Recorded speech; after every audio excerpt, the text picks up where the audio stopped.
안녕하세요. 샬롬. 샬롬. 네, 감사합니다. 따뜻한 인사 너무 감사드립니다.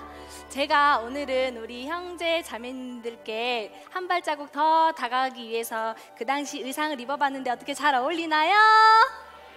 감사합니다. 역시 성락 성결교회 청년님들 샬롬 샬롬 하시네요. 자, 예, 따라 하셔도 괜찮아요. 샬롬 샬롬. 자, 저희가 지난 일정 때는 종교개혁을 이해하기 위해서 몇 가지 중요한 사건의 현장들을 돌아봤습니다. 자, 못 보신 분들도 계시니까 정리를 한번 해볼게요. 자, 첫 번째는 이게 준비가 아직 안 됐나 봐요. 자, 첫 번째, 루터가 면죄부 판매를 반박하는 95개 조항을 발표하게 된 이유. 두 번째, 교황에게 파문을 당한 것. 세 번째, 황제에게 공민권을 박탈당하고 도망자 신세가 된 것. 네 번째, 자신의 주장을 인정해주는 작센주의 선제후 프리드리히 3세의 보호 아래 성경을 독일어로 번역한 것. 그런데 여러분, 우리가 일반적으로 생각하는 루터는 매우 신실하고 경건한 아주 거룩한 신부님일 거라는 연상을 하게 되죠. 근데 자연인으로의 루터는 어떤 모습이었을까요? 궁금하시죠? 그래서 오늘은 루터의 사생활을 한번 들여다볼 건데요. 네? 무슨 생각하시는 거예요, 거기 형제님? 그렇다고 막 사생활을 파헤치자는 게 아니고요. 그냥 루터가 평소에 어떤 모습으로 어떻게 살았는지를 보면서 그의 신앙에 대한 진실함을 알아보자는 거죠. 자, 그러면 루터가 어떻게 했는지 저희가 한번 알아볼 건데, 그러면 루터가 어떻게 자연인으로 살게 됐는지, 선입견을 버리고 자연인으로의 루터가 어떻게 하나님을 만나고 어떻게 말씀을 실천하며 종교개혁의 언행일치를 이루고 신앙인의 본이 되었는지를 한번 살펴보시죠. 자, 그 첫 번째 사례로는 수녀원 집단 탈주국. 수녀원을 탈출한 수녀들 대부분을 자신이 거주하고 있는 성에 잘 정착할 수 있도록 도와주는 것은 물론 엄청난 반대에도 불구하고 수녀들 대부분의 혼인을 성사시킨 사건이죠. 그런데 이 마지막으로 남은 카타리누 폰 보라 양만 도무지 결혼에 뜻이 없는 모습을 보여서 매우 안타까워하고 있는 상황입니다. 때는 바야흐로 1521년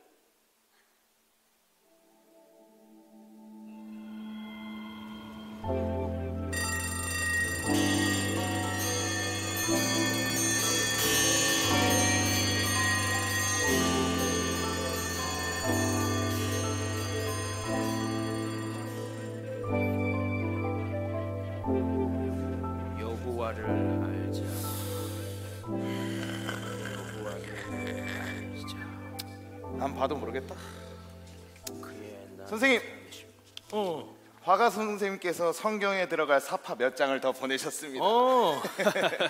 마침 잘 됐구만. 성경 번역이 다 끝나려던 참인데.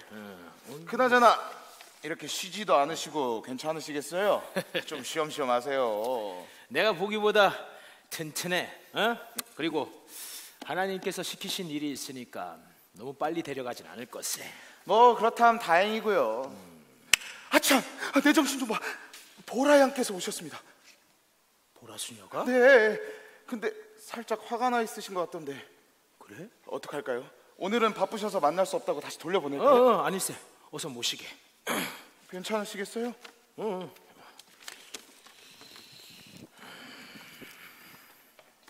보라 양, 이쪽으로. 보라 수녀. 이쪽으로 좀 앉으시겠어요? 네, 감사합니다.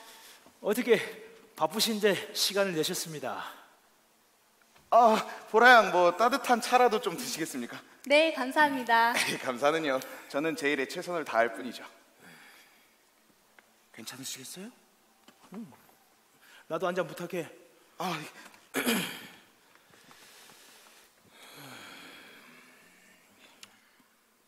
감사드려요. 예?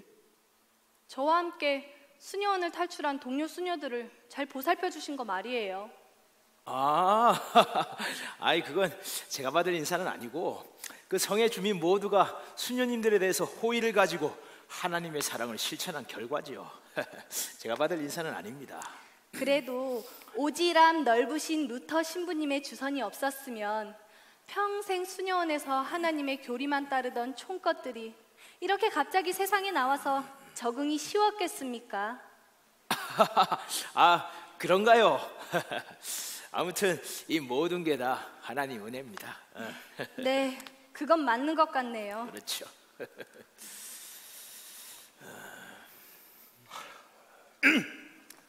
자, 따뜻한 차 좀 드세요. 네, 감사합니다. 고마워.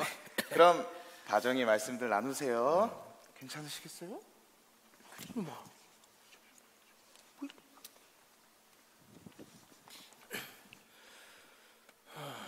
그 동료 수녀님들도 다들 잘 계시죠? 네, 뭐 그렇죠. 당신은 수녀였지만 지금은 수녀원을 탈출해서 파문당한 이도 저도 아닌 신분인데 수녀라니요. 그래도 수녀는 수녀지요. 신부님, 예. 도대체 저한테 왜 그러세요? 예? 제가 뭐? 또 구원 편지가 와서 거절 편지를 붙이고 달려온 거예요. 아이, 왜 또?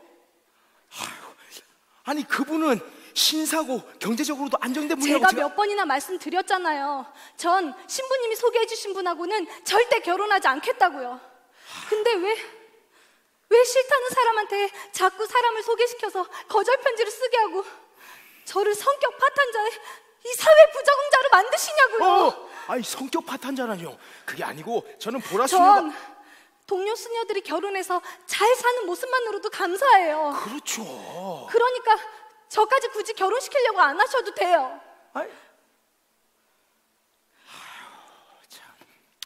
뭐 저까지 꼭 결혼을 시켜야만 신부님이 생각하신 하나님의 정의가 실현되는 거라면, 그래서 저를 꼭 누군가에게 시집을 보내셔야 한다면 신부님하고 결혼할 거예요. 예? 그러니까 신부님이 제 신랑이 되실 게 아니라면 그만두세요. 이 말씀 드리려고 왔어요. 아니 보라 수녀, 보라 양.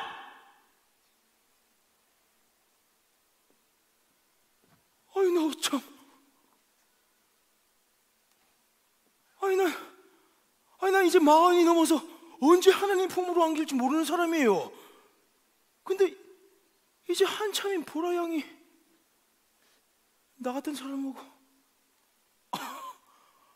아이고 내게 이걸 좋아해야 될지 안타까워야 될지 모르겠네 이거. 좋아해도 된단다. 신부님 축하드려요. 너희는 다 엿듣고 있었구나 이거. 헤이, 엿듣다뇨. 신부님 뭘 그렇게 부끄러워하세요? 이런 게 다 하나님의 뜻이지요. 안 되겠다. 고해성사하러 가야 되겠다. 왜 이렇게 부끄러워하세요? 신부님 같이 가요.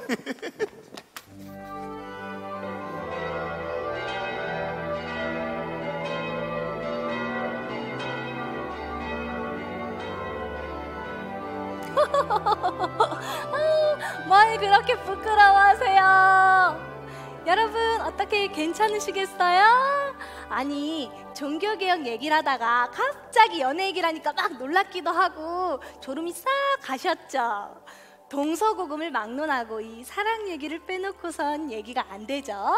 그렇다고 여러분들 졸지 마시라고 제가 억지로 사랑 얘기를 지어낸 건 아니고요. 실제로 있었던 루터와 보라의 연애사에 살짝 각색한 거니까 너무 오해하지 마시고요. 그런데 왜 갑자기 뜬금없이 연애 얘기를 하냐고요?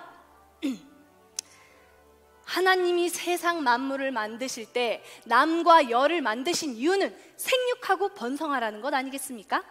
그러니까 루터의 입장에서도 결혼은 하나님의 말씀에 순종하는 자연스러운 현상인 거죠.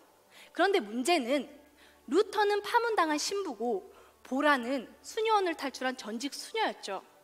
비록 본의 아니게 교회를 떠나긴 했지만 평생을 독신으로 지내온 분들이라 이성의 만남이 어색했지만 자연스러운 하나님의 뜻을 거스르지 못하게 된 거죠.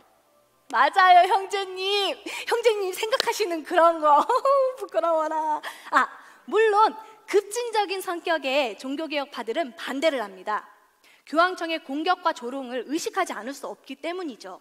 하지만 루터는 모든 사람의 혼인을 귀히 여기고 침소를 더럽히지 않게 하라 라는 히브리서의 말씀대로 뜻을 굽히지 않고 결국 결혼을 하게 됩니다.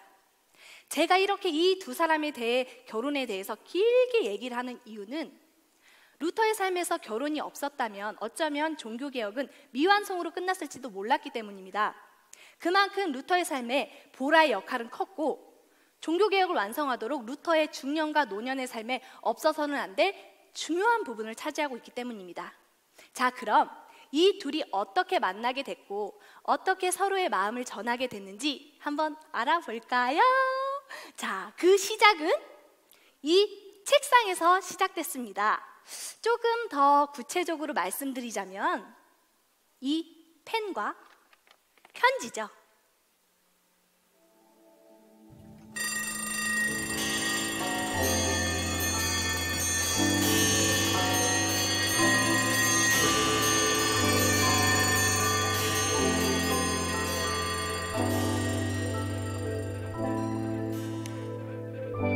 친애하는 마르틴 루터 신부님께, 저는 오늘도 신부님이 발표하신 교황과 그 추종 세력들의 잘못을 지적하는 글들을 읽으면서 과연 누구의 말이 옳은 것인지 고민하고 있는 주의 종 카타리나 폰 보라 수녀입니다.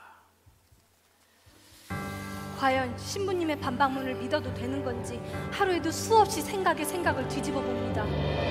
교황은 죄를 사할 그 어떤 힘도 없다. 하지만 반박문이 사실일 거란 결론은 그리 어렵지 않더군요. 죄 사함 받는 것은 오직 하나님 한 분. 그런데도 농부들은 교황의 말만 믿고 면죄부를 사더라고요. 연보암 속에 던진 땡그랑 동전 소리, 지금 생각해보니 뭔가 크게 잘못된 걸 알게 됐어요. 이것이 우리 죄를 용서해 주지 못해. 그 이유는 바로 성경을 제대로 읽거나 듣지 못했단 거죠. 하나님 말씀만이 우리의 죄를 사해. 오직 성직자의 입을 통해서밖에 들을 수가 없었죠. 가난한 사람 돕는 손길이 축복받지. 이 세계에서의 삶이 힘들기에 저승에선 그렇게 살고 싶지 않은 거예요. 면죄증서를 사고 구원을 받았다고 교황이 자기 죄를 대신 사해 주었다고 말하는 어리석은 백성. 교황은 욕심쟁이 부자야. 베드로 성당쯤은 자기 돈으로 짓고도 남지. 하지만 백성 너무 사랑해 면죄부 판매했지. 돈이 없어서가 아니라 하늘로 비솟은 정답은 헐벗은 백성의 땀과 피. 성당의 화려한 장식은 굶주린 백성의 한 끼 밥.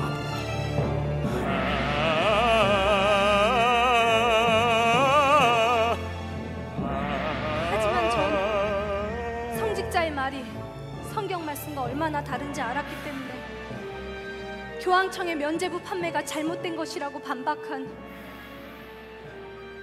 신부님을 믿게 됐어요. 그랬군요.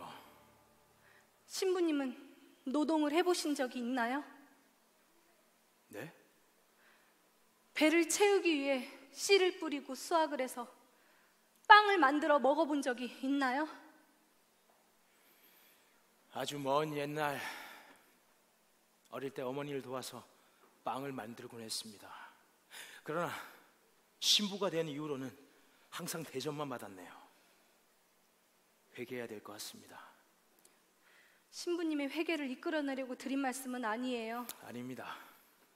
제 삶은 언제나 회개의 연속이니까요. 회개거리가 하나 늘었다고 문제될 건 없습니다. 전 언제나 궁금한 게 많았어요. 그 중에서도 제일 궁금한 건 수녀원에 딸린 영지에서 일하는 농민들은 왜 그렇게 고단한 삶을 사는가, 그거였죠. 게다가 자신의 일만으로도 죽을 지경인데 죽은 사람의 죄를 위해서 면죄부를 살 돈을 벌기 위해 쉴 새 없이 노동을 해야 했죠. 그렇죠.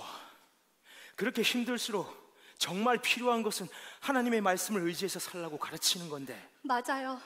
이젠 알게 됐어요. 우리 성직자의 잘못이란 걸요. 하나님, 용서해 주십시오. 하나님은 사랑이신데 그 사랑을 우리 성직자들이 가로채고 외면한 죄가 큽니다. 고해 성사를 해야 되겠습니다. 신부님, 너무 자책하지 마세요. 자책이 아니라 죄를 고백하는 겁니다. 그래요, 하나님은 사랑의 하나님이죠. 하지만 현실에서는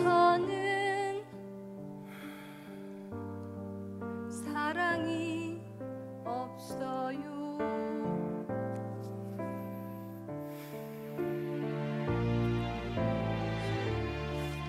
그래요, 하나님은 사랑의 하나님이죠. 하지만 현실에서는 종교란 굴레죠.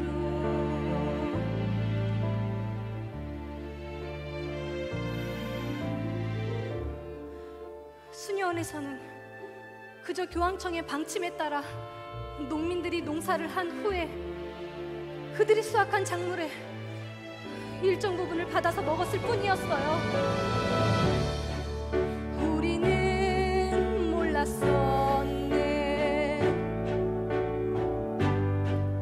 이것이 죄라는 걸. 왜냐면 교황님께서 하란 대로 따랐기 때문에. 하지만 이젠 알았죠. 저들의 거짓을 우리에게 필요한 것은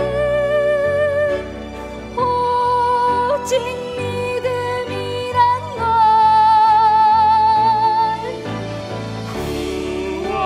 구원이 필요할 땐 오직 믿음으로 왔네. 교회의 권위가 필요할 땐 오직 성경 말씀뿐.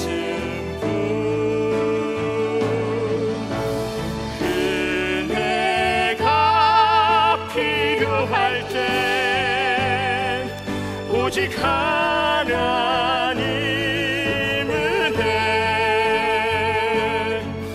오직 예수만이 우리의 중보자, 우리 구원하실 주님. 오직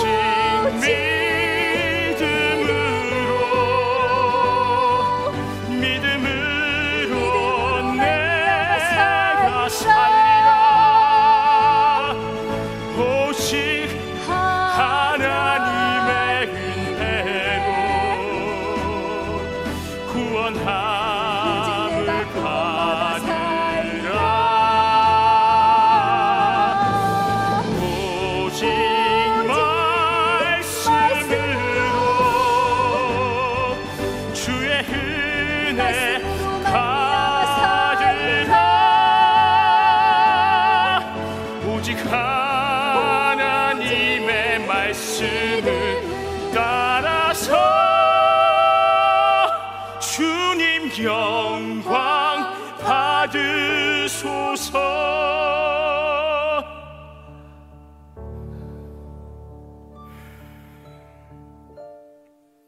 그래요, 하나님은 사랑의 하나님이죠. 하지만 성직자들은 사랑이 없어요.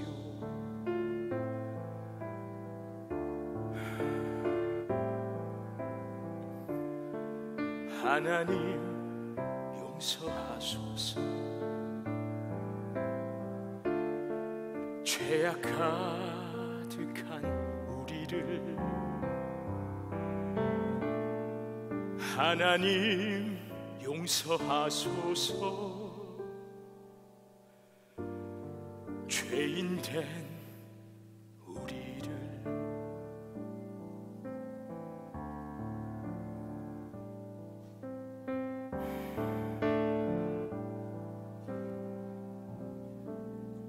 이렇게 루터와 보라의 만남은 어느 정도 예견돼 있었습니다. 그런데 이런 생각 안 드세요? 도대체 95개 반박문이 뭐길래 신부가 파문을 당하고 신실한 수녀들이 수녀원을 탈출하고 유일신인 하나님을 믿는 신자들이 1500년 넘게 믿고 따르던 기독교의 틀을 깨면서까지 개신교라 불리는 지금의 기독교를 만들게 되었는지. 자, 이 문제에 대해서는 이 투어를 모두 마친 후에 여러분들 각자 답을 찾을 수 있으리라 믿습니다. 네, 감사합니다. 오늘 투어는 이것으로 마치고 다음 일정은 95개 반박문과 당시 교황청의 재미난 일화를 바탕으로 실시할 예정입니다. 어떻게 기대되시나요? 감사합니다. 자, 오늘은 들어가셔서 푹 쉬시고 다음 일정 때 뵙도록 하겠습니다. 우리 청년님들 그리고 성도님들, 오늘도 뜨겁고 열정적으로, 제가 뭐 할지 아시죠? 같이 크게 따라해 주세요. 뜨겁고 열정적으로 샬롬 샬롬 샬롬 샬롬. 감사합니다.